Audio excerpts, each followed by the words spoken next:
Tonight, we're back. We've not been live all August.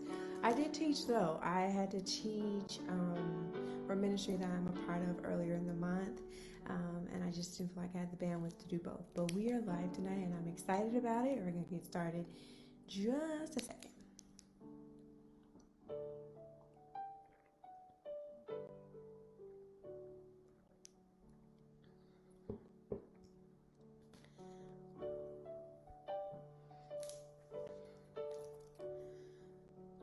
I love this song. If you don't know this instrumental, it is called Out of Hiding, and I think it truly sets the tone for tonight's topic of my inability to quit. And I hope tonight speaks to kind of like where you are, and if you find yourself ever in this situation, if not today, but at a later date, I'm hoping that you can come back to this particular teaching and use the nuggets to get yourself out of an unstuck place where you just feel stuck, you know, because we've all been there at one point or another. And there's a part of this song that really just takes me under every time it comes on, and it'll take too long for us to get to it in the instrumental, but it speaks to one wanting to hide. It speaks to one feeling as if there is no way back to the arms of the Father. And the lyrics simply state, so as you run, what hindered love will only become part of your story. And I kind of want us to think about that for a second, because I think we've all experienced a season, or presently in a season, where we have felt that we have nothing else and we want to run in the opposite direction of purpose. But the tug is pulling us back to who we were preordained to be. Um, and those hindrances, those stumbling blocks, those things that made you feel like quitting was the only option will not become the finale, but they will become parts of your story. So let's jump into tonight's topic. I want to start with a quote that I found written by Dianna Hobs. And I want to read this into your hearing, and I want you to ponder on it as you hear it. But it says, "Everything God has graced me to do well was my means of touching the world and impacting those who desperately needed the divinely bestowed treasures locked within me." Let me say that again. Everything that God has graced me to do well was my means of touching the world and impacting those who desperately needed the divinely bestowed treasures locked within me. And if you have found yourself in a season of wonder, you found yourself in a period of wondering what else you have left to give, and you have started to navigate your path in your own wisdom and your own strength, I want you to go back and hear that quote again and understand that what you've been graced to do well by God is a means of touching the world. It is a means of you being his footprint in the earth and unlocking doors that only you can unlock. And those don't necessarily need to be physical doors, but those can be doors of resistance, doors of brokenness. You have a key within you to unlock those portals. And if you quit now, those doors will never be open because you hold the key. And so I just kind of want to walk through kind of the last 12 months of my life. And this is not a sad story by any stretch of the means. And it's not a story to glorify myself. It is a moment of telling truth so that I can be clearly articulate in where I was, where I am, and where I'm headed, in hopes of ministering to you if you find yourself at any part of the story. So, um, last year in August, um, a chapter of my life was concluded abruptly for me. Um, I I knew that things would change eventually, but I wasn't expecting for things to change the way they did, because I desired for there to be a change previously, And when that change didn't happen in what I deemed a suitable time frame, my assumption became, well, I'm going to be here a while longer. And so when there was an abrupt halt to what I was tied to, it became very much of a challenge for me. And so as I was exiting out of that season of my life, I was I was faced with reshaping my identity. And I want to lay definition here because identification is defined as the psychological orientation of self in regards to something such as a person or group with the result of feeling emotional association. Okay, so our identity has some deep seated emotional associations when we become oriented with a people or a group whereby which we've defined ourselves. Okay, so in my mind, so much of who I become in this particular chapter or season of my life um, was hinged on, you know, my identity. My identity was shaped in works, and I know people who have followed me for a long time probably just heard that and said, "What? You have told us time and time again we are not our works." I know that, okay? I know that, but I wasn't embodying that, okay? And so I really was struggling at that point in time to find purpose outside of my works. I was struggling to find purpose outside of what people had always known me to be, if you will. And without those associations, I felt lost. Um, and this is not unique to me, actually. I was a teacher who found themselves having to live out their lessons. And this is a very common occurrence with teachers, instructors, mentors, life coaches. And if for a moment they would be honest in their delivery, um, more people wouldn't feel like people are falling from grace when teachers are then made to apply their lessons in their life. It's very common. And so for me, I was having to take the test. I had given the instructions, I gave the application, and it was my turn to take the test. And so while in testing, I experienced quite a few highs and lows. And I think we all did because we were smack dab in a pandemic we thought was getting better, only to take a downward spiral. August of last year, I mean, I'm exiting something and I'm faced with the next thing, right? And so I, like other parents who have children that are school age, we became teachers assistants, right? We were we were homeschooling, we were working from home, we were trying to find work-life balance, and all of those lines were blurred, especially if you had to listen in on what was happening with the school so that you can maybe on the back end help this the child when they were in their asynchronistic, I believe that's what it is, a learning period. Maybe you had to provide additional foundation or lay instructions or what have you. And then you're working from home, and then when you're supposed to be off, you can't officially be off because everybody knows that you're connected. And so your notifications are going, and you're easily accessible at this point. So there are no lines. And so then we start to do what we have always found comfort in. And typically, for some of us, that's going to lead to something that's going to pack on calories, which is then going to in turn pack on weight. And so now we're struggling to try to find a balance with some level of physical activity and fitness and healthy lifestyle choices and wellness and wholeness. And we're trying to balance all of this, right? Um, and it's a challenge. On top of all of that, I underwent major surgery this year. I spoke about it a few episodes ago. And I really thought I was going to be back on my feet and doing my thing a lot sooner than I was. And so I'm already in a season of redefinement. I am a teacher's assistant. I am a teleworker. I'm a mother. I'm a wife. I'm a friend. I'm a sister. I'm a cousin. I'm all these things. And I'm still unsure of who I am. That makes sense. The titles alone weren't giving me identity. The titles were sometimes what felt like a false sense of purpose because they were, in my mind, task oriented. So as long as I check the box for that title, then I should feel some sense of worth. But I was empty. The mentor was tired.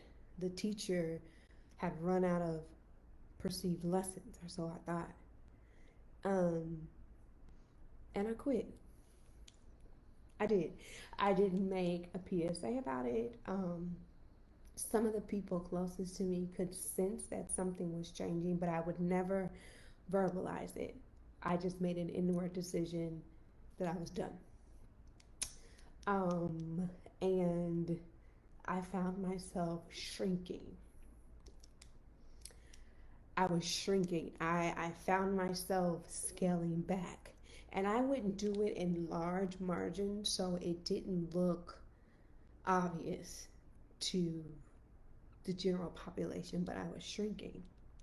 Um, and I found myself hiding behind what wouldn't require too much of me, but would still let me have a sense of presence. You know what I mean? Like we can do that. Like we can do enough to maintain status quo and still not be fully invested. And so I had an appearance of presence. I had an online presence.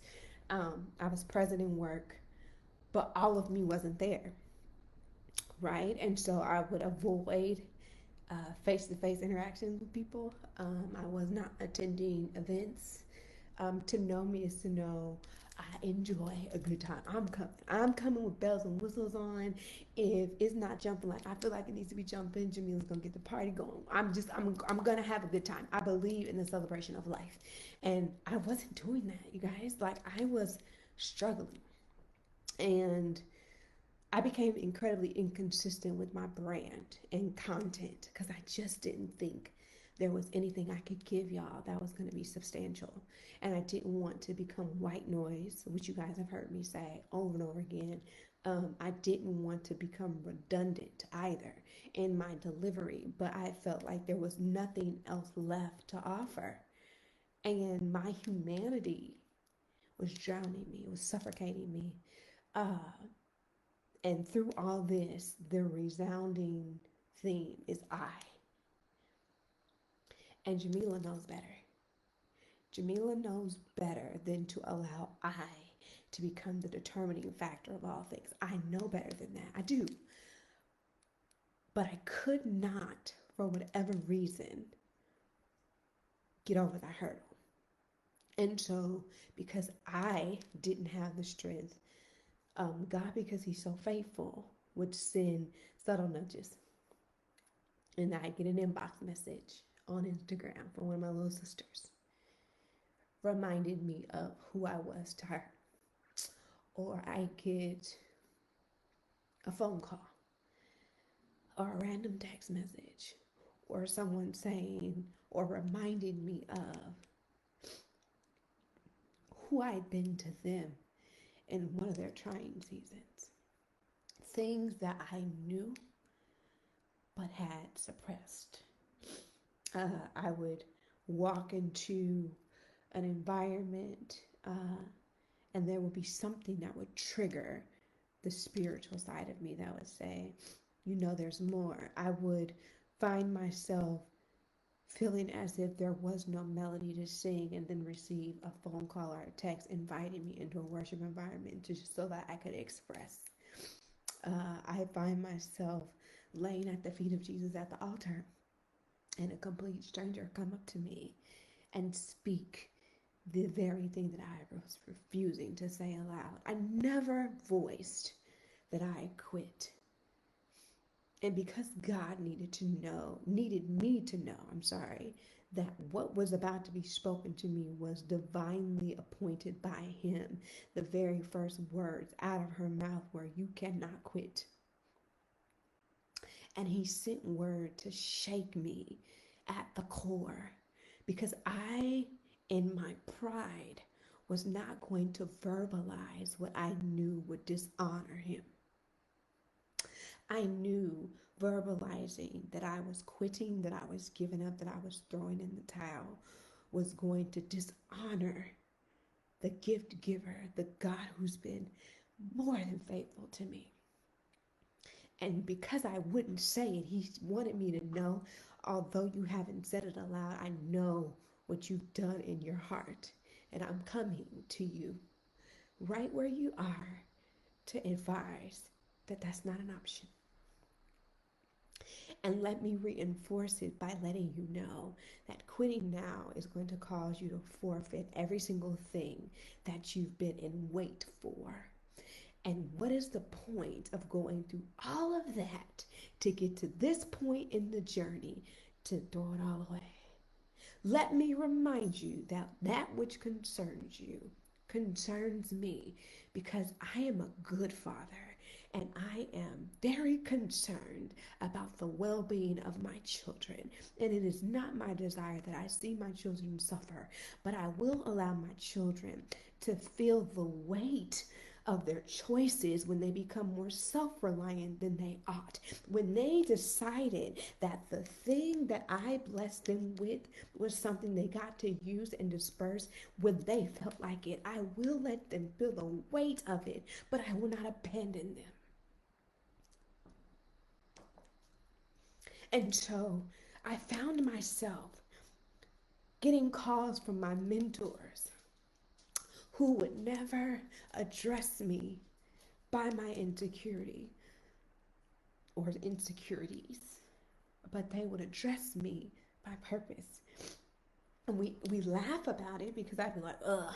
They call me and they address me by my purpose. Every single time.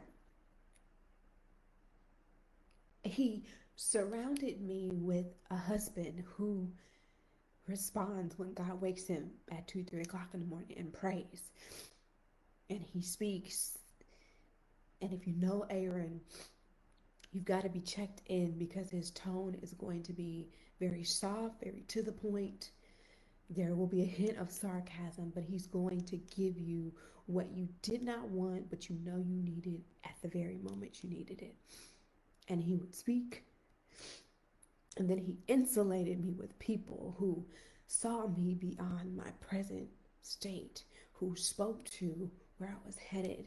And I put a post up a couple of days ago, and I want to say it again here. Who you are connected to is so important and it is so key, because if you're connected to the wrong source, what you need you will not get, because they do not have it to dispense. And you've got to make sure that your connections are divine. They cannot be circumstantial, they cannot be seasonal, they cannot be to those who don't actually even have faith, who don't have a prayer life. Be cognizant and be aware, because they're going to pour into you what they have to offer. And if what they have to offer is misaligned with your purpose, you will become polluted. And if you're already in a sunken place, pollution on top of that is just going to make the outward climb such a challenge. Such a challenge. And so you've got to be connected to those who know how to pull the dead thing, the dormant thing out of you. You've got to be connected to the people who can call your identity forward from the tomb of your quitting. It is imperative that you not connect and yoke up for the sake of. People want to be associated, people want to be linked, people want to make sure that they have notoriety, and it's great. And if you're known, so be it. But God forbid you link up, get associated, and become known for the thing that you didn't want. So check your connections. It's imperative. And so thankfully, I was insulated.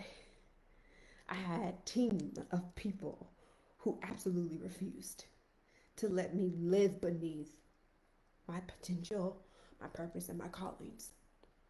And so my spirit man and my humanity were at war. Like I felt like Rebecca when God told her she had two nations within her. And that one would be on the heel of the other, and the younger would be superior to the elder. I felt this war and I could not communicate it. And I felt like if I said it aloud, people would think she's lost it. She's out of there. She's always talking to us about mindfulness, and she's always talking to us through her, the lens of her degree in psychology, and she has officially lost her mind. And so I was trying my best to make sense of it, to rationalize it. And God led me to 2 Corinthians 4, 6 17 through 18, where it says, we don't lose heart.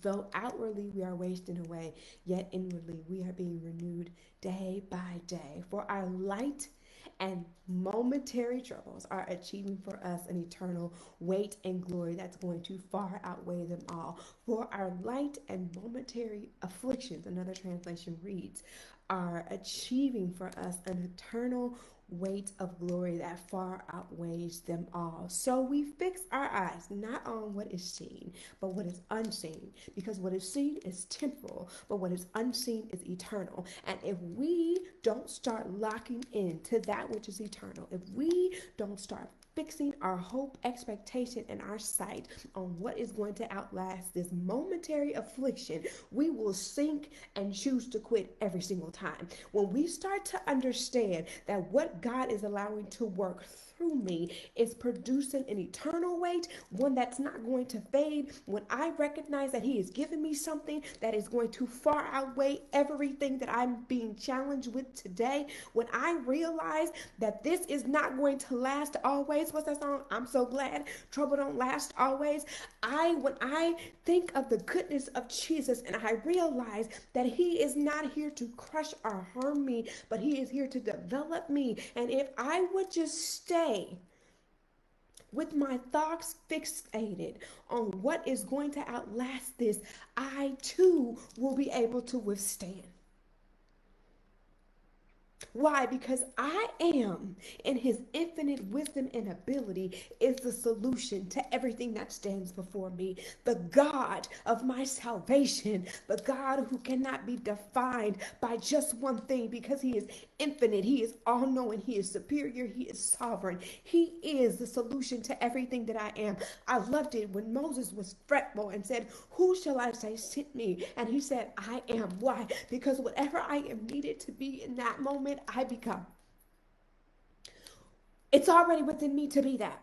So when you feel like you are weak, He becomes strength. When you have the spirit of infirmity, He becomes a healing. When you have the spirit of torment, He becomes peace. When you have the spirit of lack, He becomes provision. Whatever is needed, He already is, which is why you have to tap in beyond what you see and beyond what is causing you to feel depleted, what is causing you to shrink, and you've got to rely on who is capable of being any and everything that you need Him to be. And the great thing about it, He is that for all of us. So you may not need peace, you may need provision.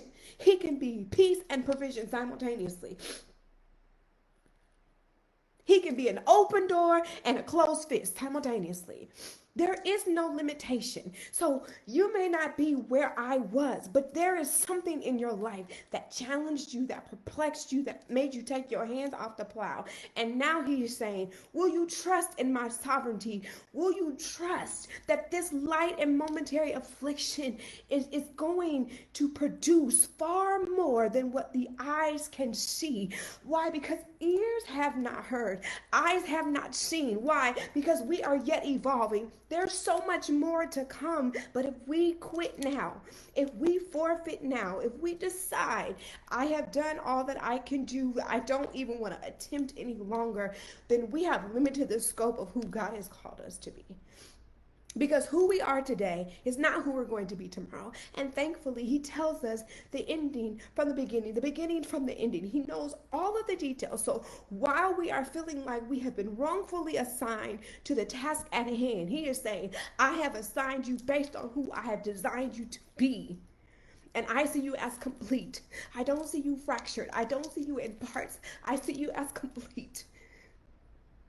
And because I make no flaw or error in my design, I'm not allowing you to quit. I'm not allowing you to forfeit. I'm conditioning you. This is training ground. And you're being equipped for everything that I've placed on the inside of you. So, I thought about this because I was like, ugh, it seems unfair. It seems unjust. It seems like you're picking on me. And it made me think of my grandma Moore's funeral. God rest her soul. And my grandmother was a very strong woman. My grandmother had so many challenges that she had to face and overcome. And at her funeral, they talked about the story of Paul with the thorn in his flesh. And I said, I guess that apple didn't fall far from the tree. But I want to start at 2 Corinthians 12, verse 7, clause B to 10. And it says, therefore, in order to keep me from becoming conceited, I was given a thorn in my flesh, a messenger of Satan to torment me. Concerning this thing, I pleaded with the Lord 3 times that it might depart from me. And he said to me, my grace is sufficient for you, for my strength is made perfect in weakness. I want to stop right there.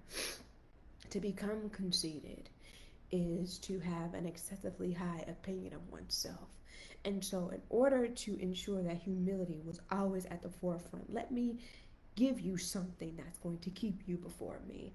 And let me remind you that my grace is sufficient for you, because this is the perfect way for the display of my power to be revealed.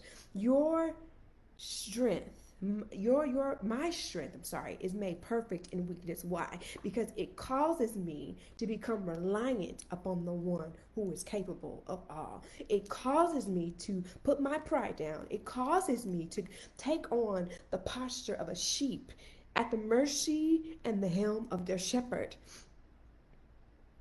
And I think sometimes people don't like that, right? Because they don't want to be deemed as incapable or dependent, or having to always be reliant on a source outside of themselves. But let me tell you something. I don't know about y'all, but I got the Holy Ghost, which means he resides within me. So it is something being stirred up within me to empower me to be.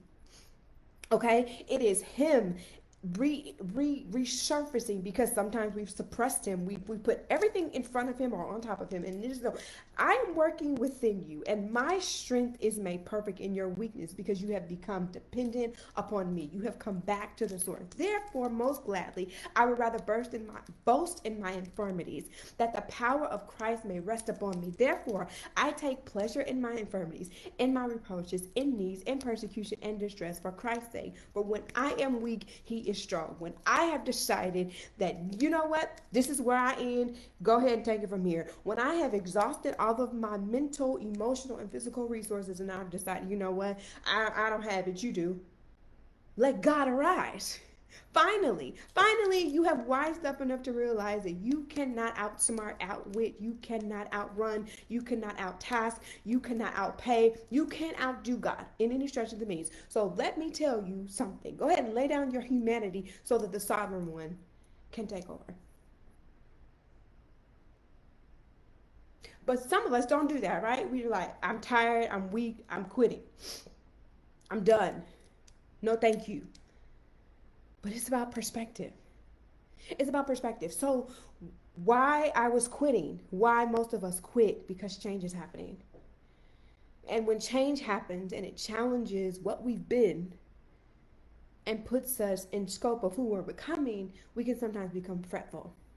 And we have one of two options. We can view the change that we are subject to live through as a threat, or we can look at it as a challenge. And when we perceive it as a threat, it causes unnecessary distress, and it makes us look through the scope of us being forced to do something beyond the scope of our limitations. It makes us feel a great sense of inadequacy. We have a lot of neurological responses to that. Heart rate increases. We become highly stressed because we feel threatened, because I don't feel like I have enough for this.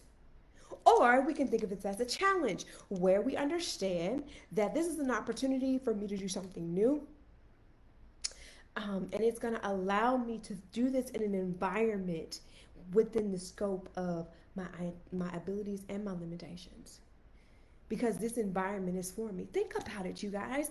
When we graduate from one grade to the next, we consider it a badge of honor. We're excited to go to the next level. We are so excited about it in the natural and terrified of it in the spiritual. If you are being called out of one thing to the next thing, it is because you have completed the assignment. Check. Let's go to the next thing. Understand that the foundation that was laid in this particular season is sufficient as a starting block for what's next.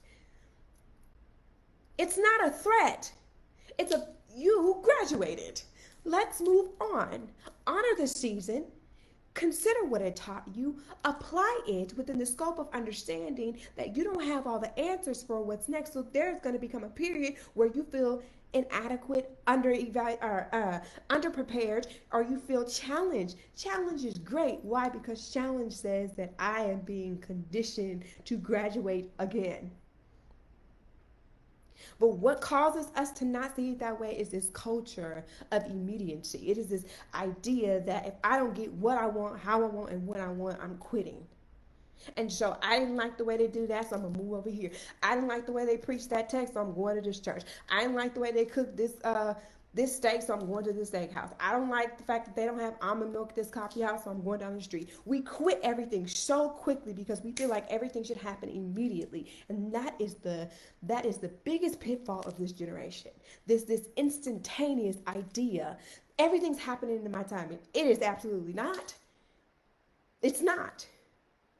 But listen, if we submit to our personal processes and honor the word in Galatians 6:9 that tells us, let us not become weary in well-doing, for in due season we shall reap. In due season we shall reap if we faint not, meaning we don't get to quit. If we want to reap what we have toiled for, we must not faint. So, I got a couple scriptures that I had to work through when I had to say, oh, so that's why I don't get to quit. Oh, that's why I can't take my hand off the plow. Got it. Colossians 1:16. For in him all things were created, things in heaven and on earth, visible and invisible, whether thrones or powers or rulers or authority. All things have been created through him, for him. That's why he wouldn't let me quit. He would let me quit because in Jeremiah 32:19, he says, great are your purposes and mighty are all your deeds. Your eyes are open to all the ways of mankind. You reward each person according to their conduct and as their deeds deserve. Oh, that's why you wouldn't let me quit. You wouldn't let me quit because you said in Job 42:2, I know that you can do all things. Job is declaring this to the Lord. You can do all things and no purpose of yours can be thwarted. In Proverbs 16:4, it says, the Lord works out everything to its proper end, even the wicked for the day of disaster. He works out everything to its proper end. You're not quitting because you're still in process. And when you get to the end of this thing, you will understand why. He said in Psalms 33:11, but the plans of the Lord stand firm forever, the purposes of his heart through all generations. I don't care what you thought this generation was going to produce. It is going to be the plan of the Lord that is going to stand firm, and it is going to outlast what? This momentary and light affliction. In Ephesians 2:10, it says, we are God's handiwork, created in Christ Jesus to do good works, which God prepared in advance for us to do. The foundation of what you're to fulfill in this life has already been laid. He's not changing his mind. He's not. The plan to be fulfilled was established before we got here. In Isaiah 46:10, I make it known the beginning from the end, from ancient times, what is still to come. I say, my purpose will stand, and I will do what I please. What is still to come. You can't quit because what is still to come.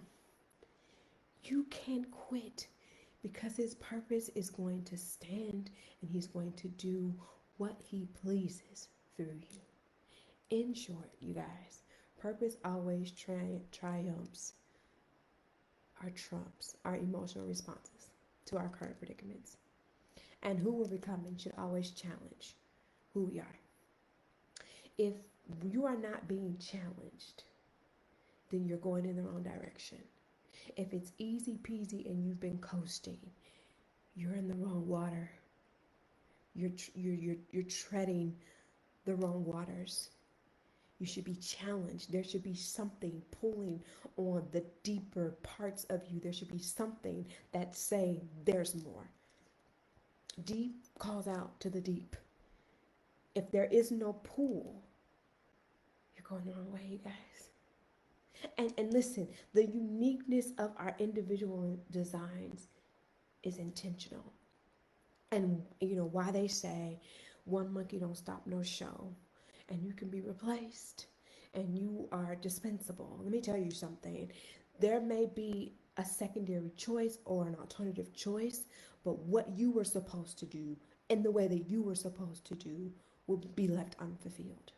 So yeah, the uniqueness of you is purposeful. You were built in this era for a particular reason. The time and season of your birth is intentional because the deposits that are in you need to be deposited into this earth, because those deposits are going to lay foundation and they are going to shift the next generation. But if you don't make those deposits, the earth is void of what God put in you. We have need of you. Every single one of us has a purpose to live out. Every single one of us. And it was like thank you, that makes so much sense. When my husband said it a couple weeks ago, he said, you know, we get distracted because we get caught up in callings and forfeit purpose. We feel like because we're called to do a thing, we've been selected to do a thing, that we should give all of our time, resources, and energy to the callings while neglecting purpose. You can be called, gifted, talented, or whatever to do things, but what is your design? For what reason have you been sent? Lock into that. Listen, when you find yourself doing the will of God, you will always face opposition. It comes with the territory. Why? Because you are coming with warning, when you are coming with instruction, you're coming with clarion calls. And to people who like where they are and don't want to be disrupted, that's bothersome. But if you lose your sound because you have bothered them, then you have failed your mission. So you're going to have to keep talking. You're going to have to keep singing. You're going to have to keep creating. You're going to have to keep writing. You're going to have to keep doing whatsoever it is that you have been called to do, because you are a disruptor.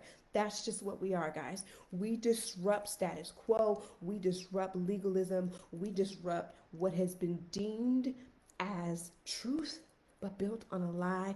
We are disruptors. That's our makeup.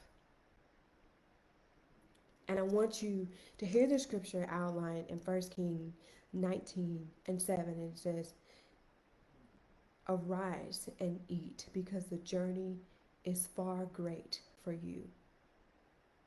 Arise and eat, because the journey is great. You're being chased by the enemies because you've overthrown their plans. You're being persecuted because you did what you were supposed to do, not because you did something wrong, but you've got to come out of hiding. Elijah did what was appointed to him to do, and he found himself running. And he was told to go look for God. He was going to Mount Sinai. He was told to go look for God. And there was disruptions, right? There was winds, there was fire, there was earthquake. And he was looking for God to be in those disruptions, but he was not. He was not. When he went for him, where he was told he'd find him, God spoke. He said, arise, eat, for the journey is long before you. And he ate to a point of sufficiency for a 40-day journey. It's time to arise. It's time to get nourished, for the journey ahead of you is great. The assignment tasked upon your life is great, and you won't fulfill it without adequate nutrients. Purpose, y'all, in one note is not flat. It's ever evolving. And as you become more established, the weight of the task placed upon you increases in measure. What you're going through is hard, not because you failed, but because you're advancing, you're growing into more of who you've been called to be. And it's tough, but let me leave you with this. Consider it nothing but joy, brothers and sisters, whenever you fall into various trials. Be assured that the testing of your faith through experience produces endurance, leading to spiritual maturity and inner peace. Consider it nothing but joy. My brothers and sisters, whenever you fall into various trials, be assured that the testing of your faith through experience produces endurance, leading to spiritual maturity and inner peace. He wouldn't let me quit. He's not going to let you quit either. His purpose will stand forever, and he will do whatsoever he pleases. He knows the plans that he has for you. I know a lot of us thought I was going to go there because it's one of my favorites, but he knows the plans that he has for you. And if you find yourself in torment, it is because we're not fixing our minds on whatsoever is true, lovely, notable, honorable, praiseworthy. If we are in turmoil, it is because we have not kept our minds on him, because he said, all who keep their mind stayed on me, he will keep in perfect peace. If we have become more self-reliant than God-dependent, then we will be in turmoil. And when we run out of efficiency, our self-sufficiency, because it will run out, and we don't recognize that in our weakness he's made strong, we'll quit. And so I don't know what your individual mountain is that stands before you. I don't know what it is that you felt completely overwhelmed and incapable of fulfilling.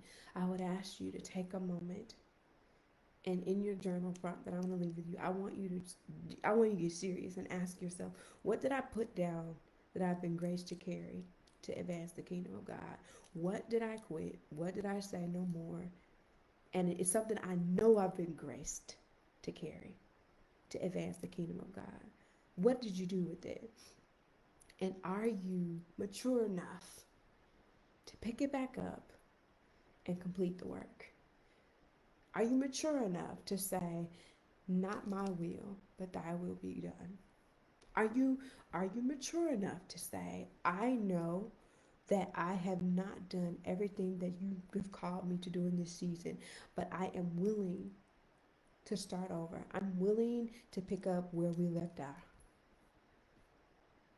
Like, are we willing? Are we willing? Be willing and be obedient. Because I'm not the only person who checked out this season. I know I'm not. But I'm one of the ones who's going to check in. And I'm willing to complete the work set before me. Because I realize it's bigger than me. And I realize that if I don't do what I've been purposed to do, those who have been assigned to me miss out on the treasure locked within me. And the same rings true for you. So what do you need to start again? What do you need to get unstuck? What do you need to believe and hope again? What do you need? And be honest with him about it, y'all. Be honest with him. He already knows. So there's no point in hiding behind. You might as well go ahead and tell him, God, I need these things to start again. And I'm going to trust that you've only tasked me with what you graced me for such a time as this. And I'm not quitting. I may pause. I may stumble. I may mess up. But what I will not do is quit. We're not quitters, you guys. We're not. We're going to finish our course. So that when we get there, he says, you fought a good fight. You kept the faith. You finished your course. Well done. Well done. It's graduation season. Let's do it. I love y'all so very much. I hope I said something that resonated with you. I hope I was able to inspire and reignite the fire within you to get back up again. I hope something set your inward man ablaze and you are ready to get back in the game and finish. 2021 still has the possibility of being one of your greatest years yet. Who knows? But you won't know unless you get back out there. I love y'all. Have a good night. Bye.